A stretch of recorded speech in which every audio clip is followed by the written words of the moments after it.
तारीख 10 जनवरी 2023 को नागपुर के कमला नेहरू महाविद्यालय परीक्षा केंद्र में सारथी, बाटी और महाज्योति की पीएचडी फेलोशिप का पेपर लीक होने के बाद कल दिन भर परीक्षा केंद्र पर तनावपूर्ण माहौल रहा और छात्रों ने परीक्षा का बहिष्कार किया, जिसके बाद कई छात्र दोपहर के बाद समाज कल्याण ऑफिस पहुंचे और देर रात तक वहां पर बिना पानी और भोजन के बने रहे। दूसरे दिन भी कई छात्र अपनी परीक्षा रद्द करने की और पेपर लीक को के संदर्भ में जांच समिति बैठाने की मांगों के लिए समाज कल्याण ऑफिस में बने रहे, जिसका जायजा लिया है हमारी संवाददाता आंचल लोखंडे ने। पेपर लीक होने का मामला दिन ब दिन बढ़ते जा रहा है। हालांकि इस पर राज्य सरकार ने पिछले कुछ दिनों पूर्व पेपर लीक होने के लिए कानून बनाने की अध्यादेश जारी किया था।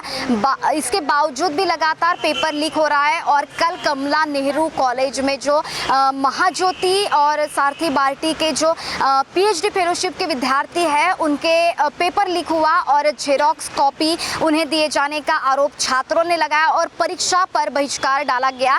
कुछ देर तक, पूरे दोपहर तक वहां पर वातावरण काफ़ी गरमाया हुआ था और काफ़ी विद्यार्थी वहां पर आक्रोशित हुए थे। इस वक्त हम समाज कल्याण के ऑफिस में यहाँ पर नागपुर में खड़े हैं और यहाँ पर कुछ छात्र कल से जमे बैठे हुए हैं और कुछ छात्र बाहर गांव के होने के कारण निकल गए, तो कुछ छात्र रात भर यहाँ पर बैठे हैं। जानते हैं उनसे क्या मांग कर रहे हैं, क्यों यहाँ पर बैठे हैं, क्या बताएंगे? ये एग्ज़ाम में जो भी अफरा तफरी हुई है तो इसका हम लोग निषेध करते हैं। हम लोगों ने एग्ज़ाम को अवॉइड किया है और हम अब यही चाहते हैं कि सारे जो शोधार्थी हैं यहाँ पे कल से टिके हुए हैं और ये बार बार एग्ज़ाम में ऐसे अफरा तफरी होना अच्छी बात नहीं है। ये देश का भविष्य है। ये जो भी रिसर्च कर रहे हैं वो समाज के उन्नति के लिए ही है। सरकार को और ये जो सेट विभाग है जो बार बार ऐसे एग्ज़ाम में अफरा तफरी कर रहा है, तो ये हम फिर से एग्ज़ाम देने के लिए अब तैयार नहीं है। अब ये एग्ज़ाम खारिज किया जाए और हम लोगों को रजिस्ट्रेशन डेट से अब फेलोशिप मंजूर की जाए, बस यही मांग है। और जब तक ये मांग पूरी नहीं होगी तब तक हम लोग यहाँ से हटेंगे नहीं। आप कहाँ से? मैं अहमदनगर से हूँ। महात्मा गांधी अंतर्राष्ट्रीय हिंदी विश्वविद्यालय से अभी पीएचडी कर रही हूँ और राज्य के अलग अलग हिस्सों से यहाँ पे विद्यार्थी आए हुए हैं। मतलब ये एक जगह का मामला नहीं है, ये पूरे महाराष्ट्र के भविष्य का मामला है। और एक्चुअली मैम, कहाँ से हैं आप? मैं लोनार डिस्ट्रिक्ट बुल्ढाना से हूँ। संत गाडगे बाबा अमरावती यूनिवर्सिटी अमरावती से माइक्रोबायोलॉजी सब्जेक्ट में पीएचडी कर रहा हूँ। अभी कोविड के वक्त हमने देखा माइक्रोबायोलॉजी हो या और कोई भी सब्जेक्ट हो, रिसर्च का इम्पोर्टेंस कितना अनिवार्य है हमारे उज्जवल भविष्य के लिए, उज्जवल देश के भविष्य के लिए। इसलिए जो कुछ भी पीएचडी स्कॉलर्स है उन सभी को वो सारथी हो, बाटी हो या महाज्योति हो, सभी को फेलोशिप दी जानी चाहिए, ये हमारी मांग है। ऐसी एग्ज़ाम में बार बार होने वाली अफरा तफरी से बचने के लिए यहाँ पे हम आए। हमें जो कुछ फाइनेंशियल जो कुछ आर्थिक भुर्दंड पड़ा और यहाँ से कल रात से हम यहाँ पे धरने पे बैठे हैं। कल दोपहर से कल दिन भर किसी भी स्टूडेंट ने कुछ भी खाया नहीं था। भरी धूप में, बारिश में हम यहाँ पे बैठे थे। इसलिए प्रशासन ने इसमें दखल देके ये जो एग्ज़ाम है उसको खारिज करके सभी स्टूडेंट्स को फेलोशिप देनी चाहिए। आपको बता दें कि कल से ये स्टूडेंट यहाँ पर खड़े हैं। उनके खाने पीने की व्यवस्था के लिए भी यहाँ पर किसी ने ध्यान नहीं दिया। सीनेट सदस्य राहुल हनवते जो है उन्होंने इनके खाने पीने की सुविधा की ओर कल से थोड़ा सा ध्यान दिया। अभी भी ये बने हुए हैं, काफ़ी महाराष्ट्र के काफ़ी कोनों से आए हैं। क्या मांग कर रहे हैं, यहाँ पर क्यों खड़े हैं? एक्चुअली मैम बात यह है कि हमें पीएचडी के लिए एडमिशन करने के वास्ते एक तो यूजीसी नेट या सीएसआईआर नेट, नहीं तो महाराष्ट्र की सेट, नहीं तो यूनिवर्सिटी वाइज की जो पेट रहती वो पेट पहले क्वालिफाई करने के बाद ही हमको पीएचडी के लिए एडमिशन मिलती। मतलब वहीं पर ही हमारी एक बार मतलब हमारी स्क्रूटनी हो चुकी है। उसके बाद जब हम एडमिशन लेते हैं तो एडमिशन लेने के बाद हमारा कोर्स वर्क का पेपर होता है। कोर्स वर्क के पेपर में भी हमें कुछ बच्चे मतलब वहाँ पे डिस्क्वालीफाई हो जाते हैं और बाद में हमको पीएचडी के वास्ते एडमिशन मिलती। और पीएचडी के लिए जो हम रिसर्च करते हैं, मतलब हमको जो डेटा कलेक्ट करना पड़ता, अलग अलग जगह पे जाके हमको जो डेटा कलेक्ट करना पड़ता, उनके लिए जो खर्चा आता। और पीएचडी का जो नॉर्म है यूजीसी ने दिया हुआ, तो उसमें लिखा हुआ है कि रिसर्चर को पीएचडी कंप्लीट करने के लिए कम से कम नेशनल, इंटरनेशनल और कॉन्फ्रेंस में 2 पेपर पब्लिश करने चाहिए और बाद में उनको थीसिस लिखने चाहिए। तो ये पेपर पब्लिश करने के वास्ते जो खर्चा आता, वो खर्चा हम जैसे गरीब बच्चों जो है, मैं यहाँ पे आज लोनार डिस्ट्रिक्ट से आया हूँ, तो अगर देखा जाए तो मेरे माँ बाप जो है वो खेती करके हमको पढ़ाते, तो इतना खर्चा वो नहीं दे सकते। लेकिन भारत सरकार ने या महाराष्ट्र राज्य ने हमारे वास्ते सारथी, बार्टी और महाज्योति, ये जो स्वायत्त संस्था है, ऑटोनॉमस संस्था है, वो संस्था हमारे लिए यहाँ पे खड़ी की। पिछले साल तक 2021 तक ये संस्था पूरे बच्चों को, जो भी बच्चे एडमिशन मतलब नोटिफिकेशन निकलता था उनका, जो बच्चे भी वहाँ पे फॉर्म भरते थे, वो सबको सरसगट सबको फेलोशिप देते थे। और इस बार जो उन्होंने नोटिफिकेशन निकाली थी, ना तो उस नोटिफिकेशन में उन्होंने मेंशन किया था कि हम अगर बच्चे ज़्यादा आए तो हम तुम्हारी एग्ज़ाम लेंगे, या फिर हम महाराष्ट्र की जो पुणे विद्यापीठ है, पुणे विद्यापीठ को हम एग्ज़ाम कंडक्ट करने के लिए कुछ देंगे, ऐसा कुछ भी उन्होंने नोटिस नहीं दिया था या कोई पॉइंट भी नहीं दिया था। फिर भी उन्होंने क्या किया, जानबूझकर हमारी एग्ज़ाम ली। तो पिछली बार जो दिसंबर में जो हमारी एग्ज़ाम हुई, तो दिसंबर की एग्ज़ाम में उन्होंने क्या किया, जो सेट का पेपर था 2019 का, वो पेपर एज इट इज़ हमें कॉपी दे दी। पिछली बार हमने उस पर बहिष्कार किया और इस बार जो पेपर दिया, तो एक्चुअली पेपर में मैम क्या होता है कि 4 कोड रहते, A, B, C और D, और उसके ऊपर सील लगाया होता है कि ना कि वो पेपर लीक नहीं है, ऐसा उसका मेंशन रहता। तो जो A और B का जो कोड था, वो कोड अच्छा था, उसके ऊपर कोई दिक्कत नहीं हमें। लेकिन C और D ये जो कोड था, वो कोड उसको सील नहीं था। और जो पेपर का जो फर्स्ट पेज रहता, उसके ऊपर जो इंस्ट्रक्शन दी हुई रहती, तो उस इंस्ट्रक्शन में 3 नंबर के इंस्ट्रक्शन में पहला पॉइंट ये मेंशन किया हुआ है कि अगर तुम्हारे पेपर में सील नहीं है, या फिर अगर वो पेपर का सील तो किसी ने कट कर दिया है या फिर नहीं है, तो वो आप स्वीकार मत करें। कल हमने वही किया कि हमने जो सेंटर था हमारा, उस सेंटर के जो कोऑर्डिनेटर थे, उनको पूछा कि ये सील नहीं है उसके ऊपर, तो हम ये पेपर नहीं देंगे। तो उन्होंने हमको ये बोला कि हम महाज्योति भवन से या फिर जो बार्टी या फिर सारथी है उनसे बात करेंगे, और उन्होंने ये बोला कि हम पुणे विद्यापीठ से बात करेंगे। लेकिन मैम, मेरा एक ये सवाल है कि हमने जब फॉर्म भरा था, तो वो फॉर्म हमने महाज्योति, सारथी या बार्टी के ऑफिस में भरा था। वो हमको ये बोल रहे हैं कि हम पुणे विद्यापीठ से पूछ के देंगे। तो पुणे विद्यापीठ को पूछने का उनको ज़रूरत नहीं ना, क्योंकि ये स्वायत्त संस्था है, ये ऑटोनॉमस संस्था है, ये उनके लेवल पे कुछ जो अधिकार है उनको आते हैं। वो सर बोल सकते हैं कि इस बच्चों की जो 2 बार मतलब हमारे जो मेंटली हरासमेंट हुई, हमारे जो फिजिकल हरासमेंट हुई, या फिर हमको जो प्रॉब्लम आया, वो सब पता है उनको। फिर भी वो एग्ज़ाम कैंसिल करने के राजी नहीं हो रहे हो। मतलब वो बच्चों की जो हरासमेंट है उनको बारे में उनको कुछ लेना देना ही नहीं पड़ रहा उनको। हमारी अब यही एक ही मांग है कि जो कल का पेपर हुआ, मतलब जो 2 बार उन्होंने पेपर लिया, वो पेपर कैंसिल कर दो, और हमारे जो बच्चे हैं उस बच्चों को सरसगट फेलोशिप दे दो। क्योंकि उन्होंने आज तक 2022 तक की जो बच्चे थे, 2021 तक के जो बच्चे थे, सबको उन्होंने सरसगट फेलोशिप दे दी। तो इस बच्चों को भी फेलोशिप उन्होंने देनी चाहिए। ये बस समाज कल्याण आयुक्त से आपसे भेंट हुई है? यस, कल वो आए थे, तो उन्होंने हमको ऐसा आंसर दिया कि मतलब क्या बोलते हैं, हमको गुगली देने जैसे कि हम करेंगे, हम देखेंगे, हम आपके लिए आए हैं, आप हमारे लिए आए। तो मुझे एक बात बोलनी है मैडम कि उन्होंने हमको कल ये बात बताई कि बार्टी, सारथी और जो महाज्योति की जो संचालक है, वो संचालक हम वीडियो कॉन्फ्रेंसिंग लेंगे बोले।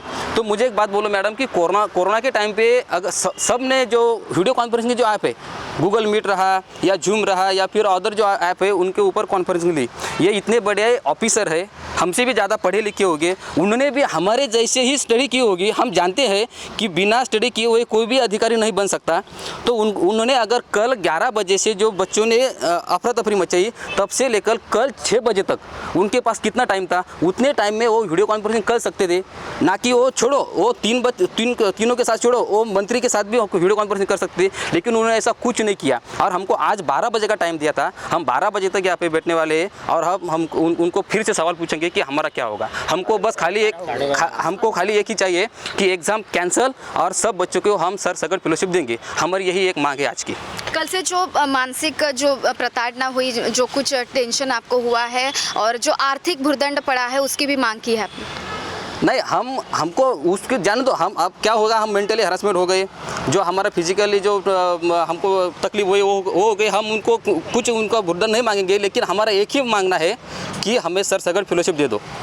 बस हम क्या है मैडम कि जो यहाँ के जो भी बच्चे हैं वो सब बच्चे मिडिल क्लास फैमिली के हैं, सब बच्चे मतलब फार्मर के, शेतकरी वर्ग के हैं, और हम संघर्ष करना जानते हैं, संघर्ष क्या रहता है हमको पता है, ठीक है नहीं। लेकिन ये हमारे बातों का कुछ ध्यान नहीं दे रहे, वो हमको अफरा तफरी कर रहे। क्या बताएंगे? सगळ्यात पहिलं असं सांगू इच्छितो मी, कालपासनं अगदी मॉर्निंगपासनं विद्यार्थी उपाशी आहेत, त्यांनी जेवण नाही केलं आहे, ह्यांची मेंटल हॅरॅसमेंट, फिजिकल हॅरॅसमेंट इथे चालली आहे। ज्या पुणे सेट सेलनी हा पेपर आयोजित केला होता त्यांच्या स्वतःच्या इन्स्ट्रक्शनमध्ये मुद्दा क्रमांक 3मध्ये त्यांनी सांगितलं आहे की जर पेपरमध्ये सील नसेल अथवा ते ब्रोकन असेल तर तुम्ही तो पेपर स्वीकारू नये। आम्ही तसंच केलं आणि तो पेपर स्वीकारला नाही। आम्ही उलट त्यांना विचारलं, आम्हाला क्लॅरिफिकेशन द्या, आम्ही एक्झाम देण्यासाठी आलो आहे।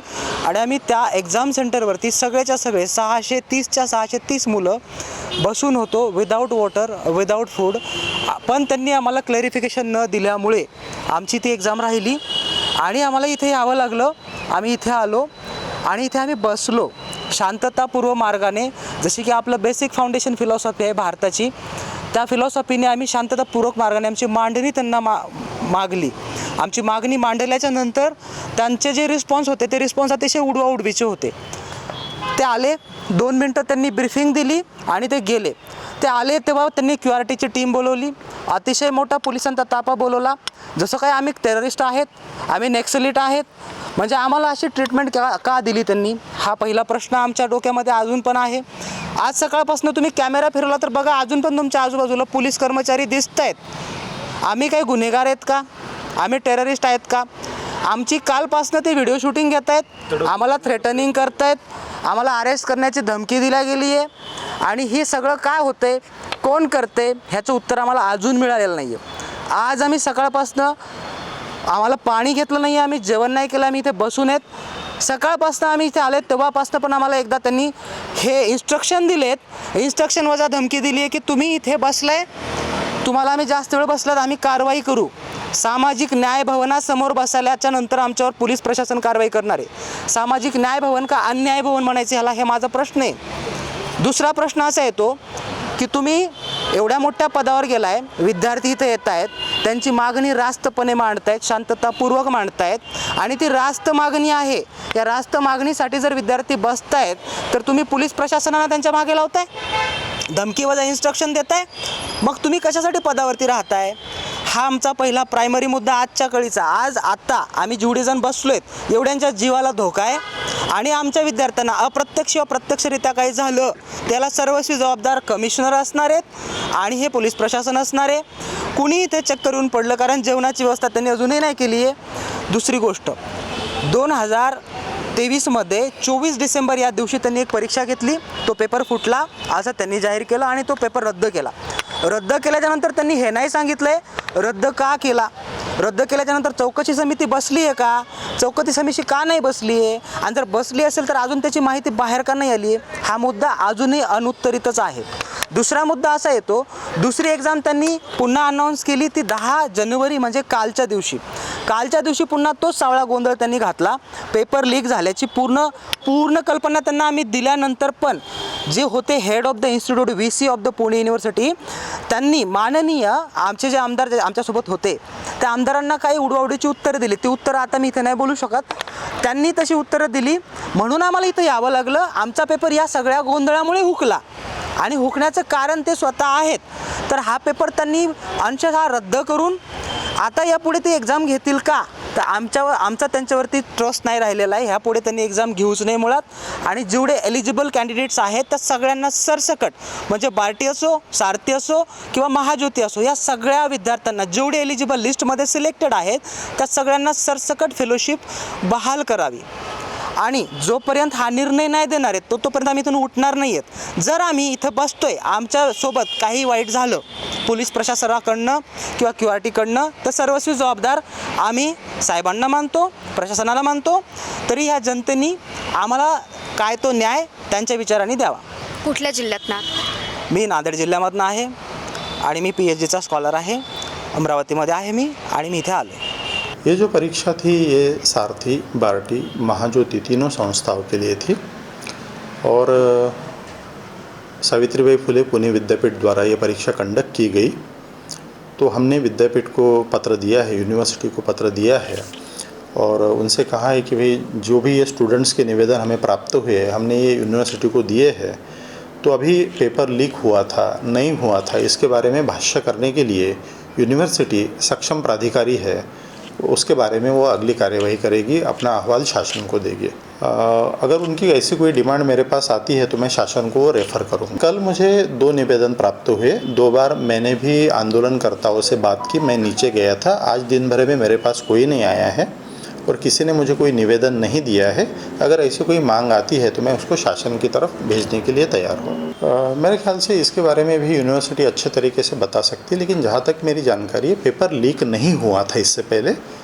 स्टूडेंट्स का ये एलिगेशन था कि पुराने क्वेश्चन पेपर में से क्वेश्चन लिए गए हैं, पेपर लीक होने का कोई मतलब उसमें मांगनी नहीं थी या कोई ऐसा आक्षेप नहीं था। इसके बारे देखिए, जो काम जो करता है उसके बारे में वही अच्छे तरीके से बोल सकता है। तो जैसे कि मैंने आपको कहा कि यह पेपर कंडक्ट करने की कार्यवाही, पेपर निकालने की कार्यवाही विद्यापीठ के द्वारा की गई है, तो वही इसके बारे में अच्छे तरीके से बता सकते हैं। हमारा एक्चुअली बच्चों की तरफ से, स्टूडेंट्स की तरफ से जो 2 निवेदन हमें प्राप्त हुए थे हमने कल ही शासन को भेज दिए हैं। कुल मिलाकर ये कहा जा सकता है कि जिसे देश का भविष्य कहा जाता है, जो पीएचडी स्कॉलर आगे चलकर इसी देश के विकास में भर डालेंगे, उनके साथ इस तरह के उनके करियर के साथ, भविष्य के साथ इस तरह खिलवाड़ किया जा रहा है।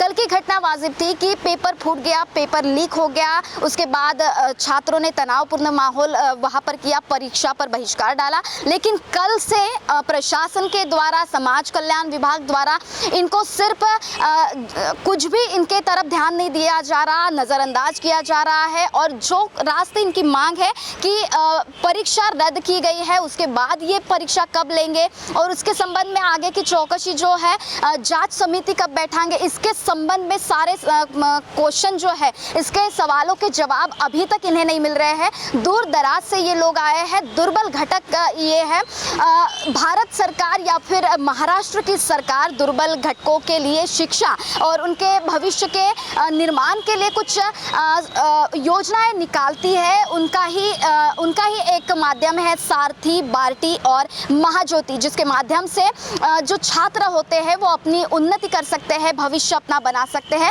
लेकिन इस प्रकार की योजनाओं को अगर इस तरह से सेंध लगाई जाए और छात्रों के साथ इस तरह से खिलवाड़ किया जाए, उनके भविष्य के साथ इस तरह से खिलवाड़ किया जाए, तो क्या इसे न्याय कहेंगे? यही सवाल हम आपके सामने छोड़कर जाते हैं और देखते हैं क्या कम से कम इस पूरे वाकया के बाद सरकार और प्रशासन जो है इन छात्रों पर ध्यान देगी या नहीं। महाराष्ट्र टीवी 24 के लिए कैमरा पर्सन प्रवीण सूर्यवंशी के साथ आंचल लोखंडे, नागपुर। हमारी कुरियर सेवाएं सिर्फ आपके लिए। Fast track courier and cargo service, देश विदेश पार्सल भेजने का एकमात्र स्थान। हमारी सेवाएं कुरियर, पार्सल, मेडिसिन, घर सामान, luggage, sweets packages, mobile, laptop, computer, सभी प्रकार के इलेक्ट्रॉनिक्स पार्सल्स, 2 व्हीलर गाड़ी, ये सारी सेवाएं सिर्फ उपलब्ध हैं हमारे fast track courier and cargo service में।